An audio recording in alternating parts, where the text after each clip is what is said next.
which I feel like that's a really long time ago now, but it, Yeah, like that was like it's big over it's Furby 10 big years ago. Isn't that reboot. crazy? Yes. And so like that was that was like the engineering type of work that I did. And that was cool because I actually got to travel to Hong Kong and China. I was in Shenzhen at vendors. Like that was like much more of a, I don't know, like prestigious kind of engineering role at Hasbro.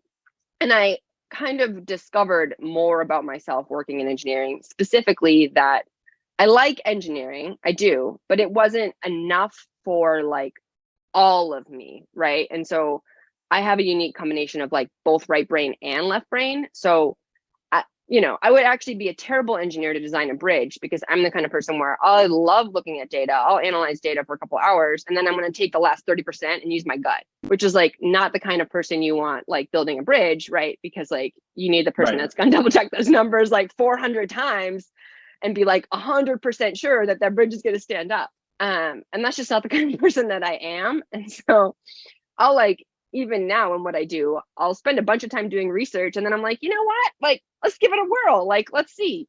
Right. And so like that I realized about myself. And ultimately what I like doing the most is like making decisions.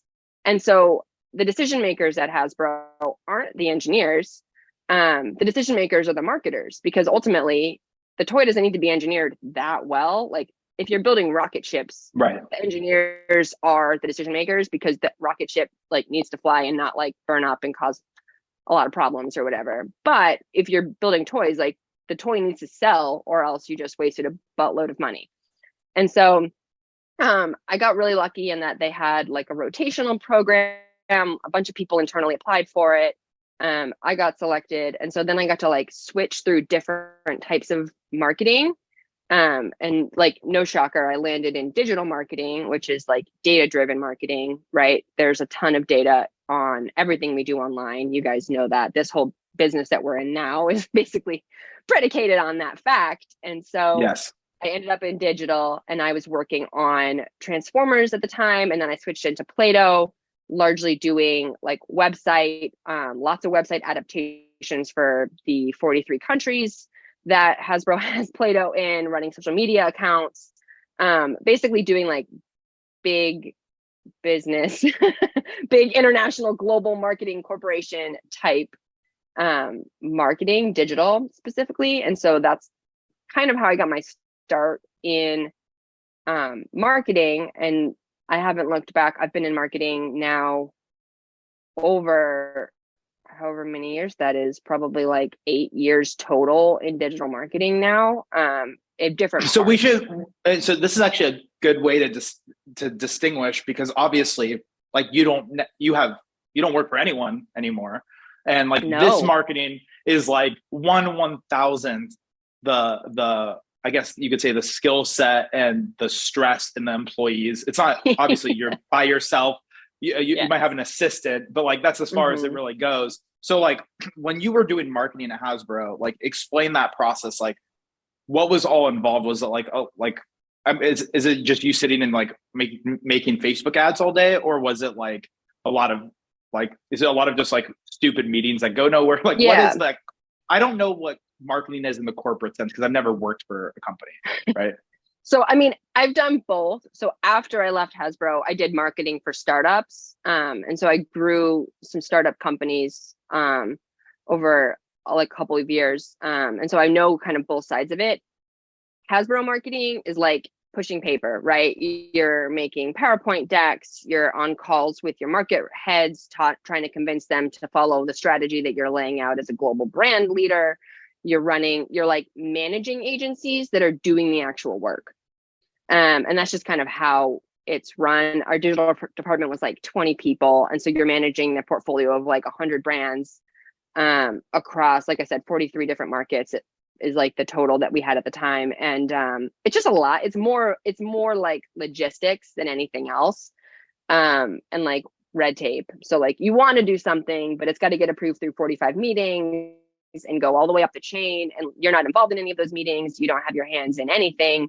Um, and so I did that for 2 years and we moved to the Bay Area in California. We were living out in Cupertino, and I got a job at a startup. You might know it. It's Kiwi Crate. Now they call themselves KiwiCo. And they do science and engineering, like subscription boxes for kids. And so basically, actually thought I was getting a job for an email marketer, which I know nothing about, but didn't scare me whatsoever. And then I get there my first day and they're like, no, like we're not going to have you do that. Actually, you're going to manage all of our paid ads because our person is leaving in 4 days.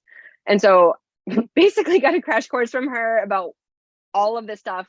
Some of it was in my wheelhouse, and that I'd known about Facebook for a long time. I've been doing Facebook and managing Facebook agencies. Some of the work was done by agencies, so that was an easy transition for me to manage those agencies. The Facebook stuff was done by an agency, so that was like a transition. And basically, I went from, pushing paper around as like the lowest person on the totem pole to like managing $1 million a year in ad spend. And so I had an agency that was doing the Facebook stuff, which was the bulk of the spend, but I started competing against the agency myself as I learned more. That's just the kind of person that I am. And then after 8 months, I took that completely in-house. And so by the time that I left Kiwi, they had grown a ton, and I was managing $26 million in ad spend annually. So like a huge amount of growth. We had to expand from like predominantly just Facebook and Google to kind of across the board. I was running TV, I was running radio, I was running podcasts. I had influencers doing marketing, and I had a team of people working for me. So, obviously like a ton of stuff. It's interesting to be able to be in that kind of role, like directly growing a startup and going from the point at which you are the one person that is doing all of the work and directing all of the strategy to being the point where like you're managing a team, the team is executing your strategy, and you are like managing multiple channels and kind of expanding out of just strict digital. So like that's a unique set of skills that like not a lot of people, even in the marketing space, can actually say they have. So that has been great for me, because when I did have my son 4 years ago, I took a step away from that, and at various points had different consulting roles, doing either direct hands-on work, like running people's Facebook ads, running people's Google ads, or just giving them strategy. And so because I can do both, it's a pretty good package of skills in terms of like who I can actually help. And so since that point, I have come in and out of in-house roles. I usually start as a consultant and then realize that I'm like the kind of person where I'm either a 0 or I'm 100. And so I don't do well with being at 50%. And basically like, that's what I should do as a consultant, is I should be like, meh, 50%, it's good.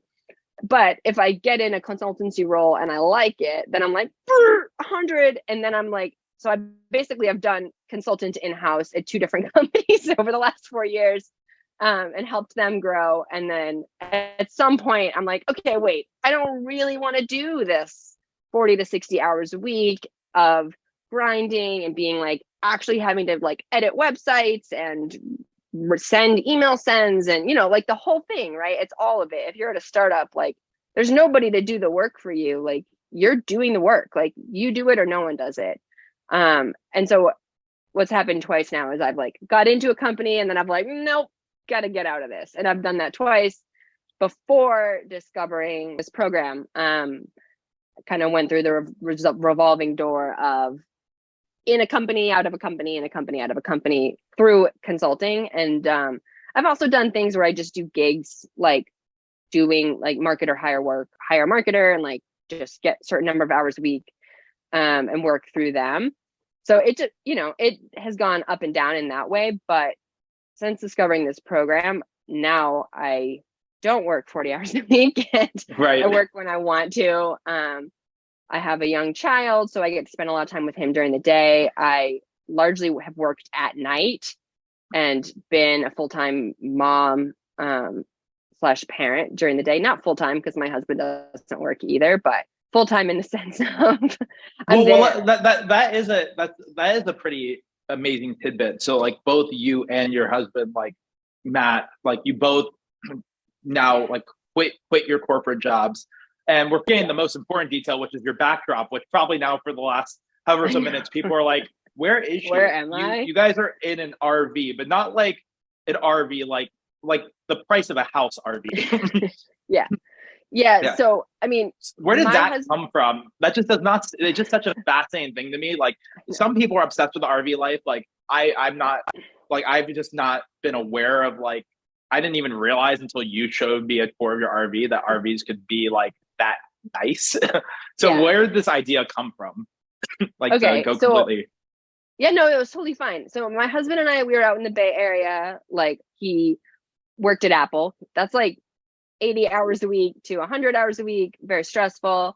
I was working at startups, also very stressful because I was managing millions of dollars in spend that wasn't mine.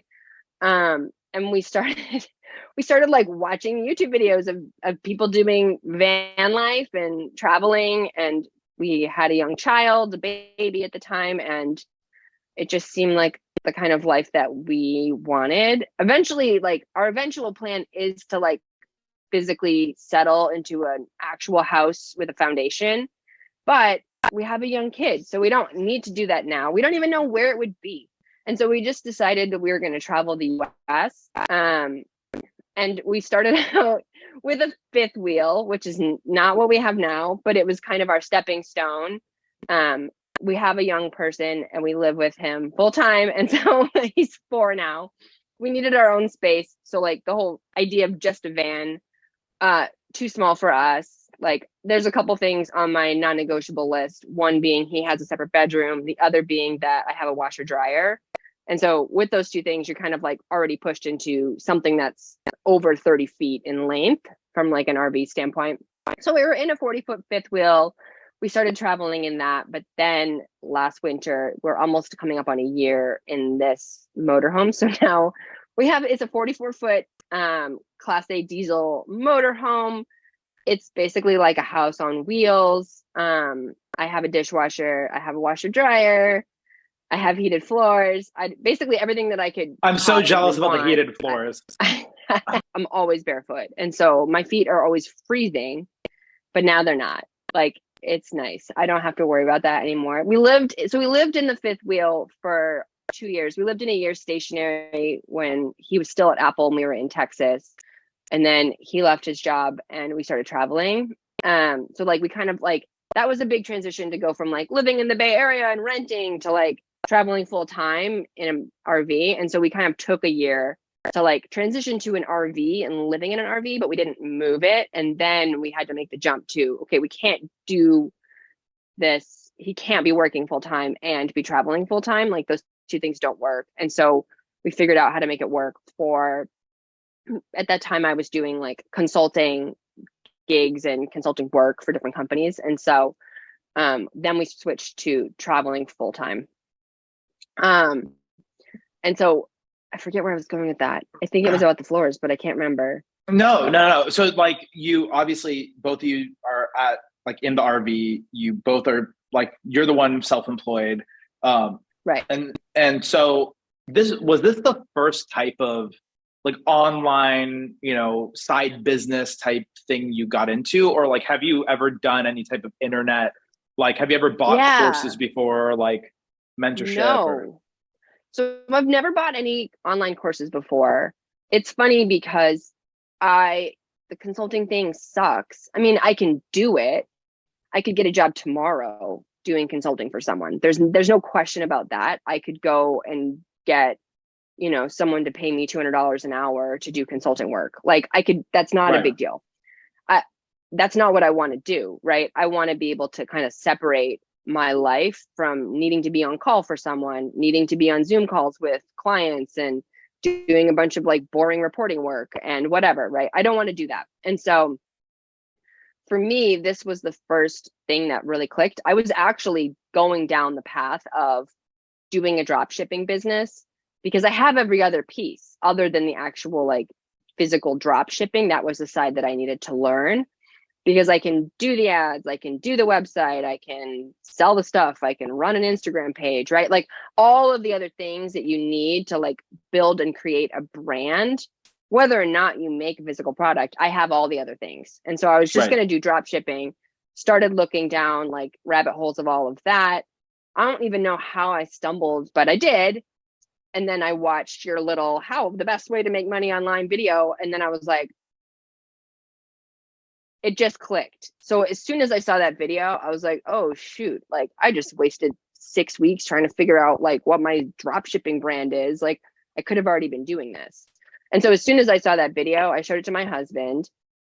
He is the exact opposite of me. So I'm the 0 or 100 and he's the 50. And so he's like, well, I don't know. I have a lot of questions and blah, blah, blah, blah, blah. And I'm like, I'm not even going to like, no, like, this is what I need to do. Like, I know this is what I need to do. And I basically joined the next day. That's just the kind of decision maker that I am. And you went like from that to like joining. I actually held like a live event in San Francisco, Mm-hmm. which it's kind of crazy for me to look back at my live events. How much money did you spend to attend my live event? Like how much did I charge for my live event? Nothing. You didn't charge me any Yeah. money for the live event. It was like 20 or 30 of us. It was like on an impulse too. I think I like announced it like 1 week before it actually happened. Yes. Which is was very much okay the way because roll. I used my husband's like airline points to buy that flight. So it didn't really matter how much money it was. That's awesome. Well, so you joined the program, and I forget like what the gap in time was between when you joined the program and the live event I held. Yeah, I think it was a couple months. I think I Right. came to San Francisco with like 45, maybe 40 sites Right. already built and in the process of ranking. Right. And now and now you're upwards of over 70 websites, right? Yeah, I think I know you tell us never to get rid of sites, but I did cut a couple because of bad DD. And now I think I'm sitting around 75. You have one site that is my favorite. One of the people that used to work on my team when I was at one of the companies, she was doing grad school here, so I built it. That's kind of why I thought about Ithaca, because like obviously it's been a while since I even toured Ithaca when I was like looking at colleges, but that's kind of why it came to mind. That's awesome. And you said it's getting about 20-ish, 20, 30 leads a month, somewhere in that Yeah, realm. it's getting like 20 to 30 like concrete installations a month. Foundations too, sometimes driveways or like shed pads, like pretty decent jobs. Ithaca is not a huge population, so I'm actually like really surprised that it's doing as well as it is. But I've been pretty happy with that site. You're like the poster child of like corporate America in a lot of ways, like in your back, if that makes sense. Like, you did everything right to get like, Yes. like a nice title on a desk and do a desk job and a career. Yeah. I just find it so fascinating that, and then it's not like it's same with your husband, right? Like, Apple, working at Apple, like you could take that resume anywhere, and right. And so like, is it just something where would you say burnout was like the common theme? Like you both were like, we're just burnt out, or was it more like you just said, you know what, this is the time of our lives, like we can try a different approach at this? Like what led to that thought process to say, look, we can always go and get a nice cushy job, but we're just not doing that, and we could live in a house, but no, we want a house on wheels too. Like Right. You went the whole other direction. Well, I think that in a lot of ways, the way that we as like typical Americans think about like saving money is a little bit backwards, right? Like we save and we save and we save and we put hundreds of thousands of dollars away for retirement, but we like don't live our life now. And so when we had our son, things really kind of flipped for us, where it was like, I did take some time off and I was home with him full time and my husband was working, but like my husband didn't get to see him that much. And we're like, Right. we're missing, like we're missing this time that we could be together. And like, we had already worked hard. We'd been hustling for years. I mean, I was a director of marketing, and he's working at Apple, getting like a ton of stock and all this stuff. And you're like, but like when your kid's 10 and 13 and 16, like they don't really want to hang out with you anymore.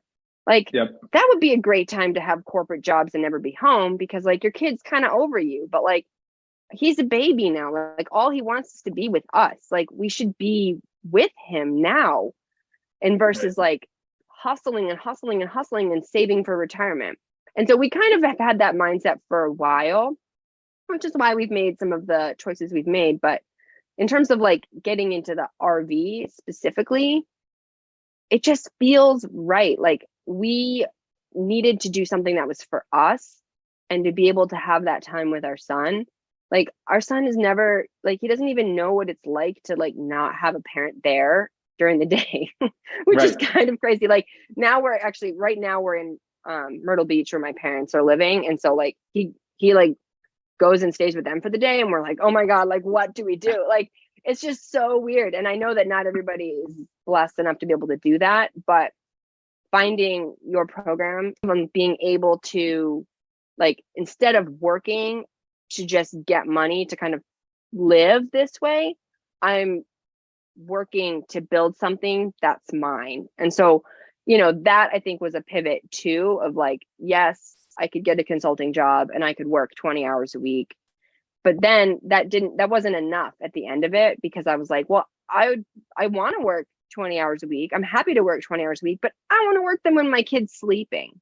Do you know what I Right. mean? Like that's when I want to work, not 9 a.m. when my client's meeting something or whatever. And so that was really the thing that made it even more possible with your program is like I only work for me now. So I work when I want to. Like usually 8 p.m. to 10 p.m. every single day, Monday through Sunday, I'm jamming. Like those are my like core work hours. And so like that's 14 hours a week that you can count on I'm getting.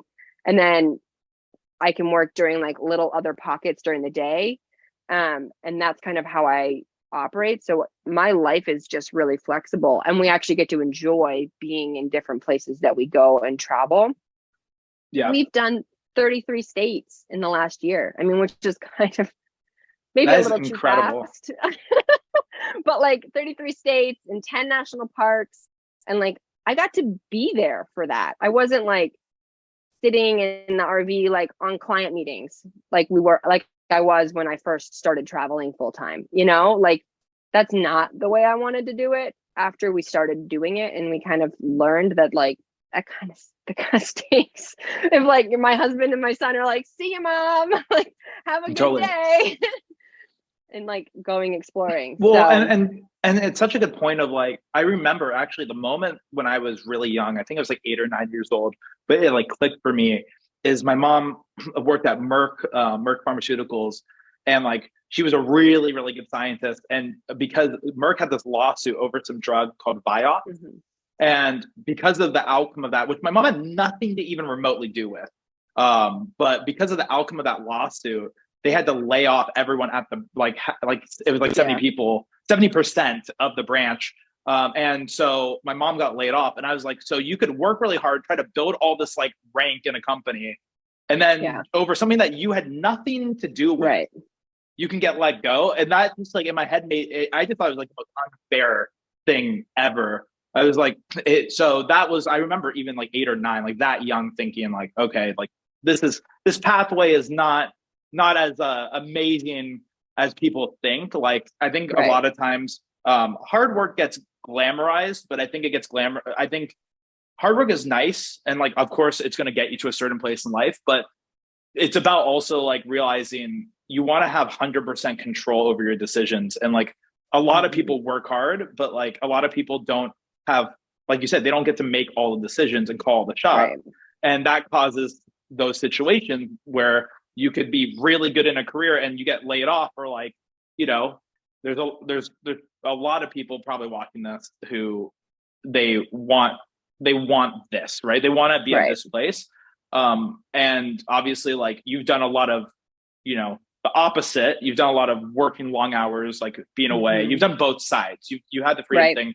Like what's your advice for someone else looking in who maybe they are working 60, 80 hours a week? Maybe they do have that, you know, 100K a year plus 6-figure job, but they feel like, you know, they don't know how to make that transition because I almost feel that's the harder group, right? Because like Right. I started when I was broken young in college. So I Yeah. really had nothing to lose. But I think there's like a group of people watching this who like their biggest problem is trying to take a leap Yeah.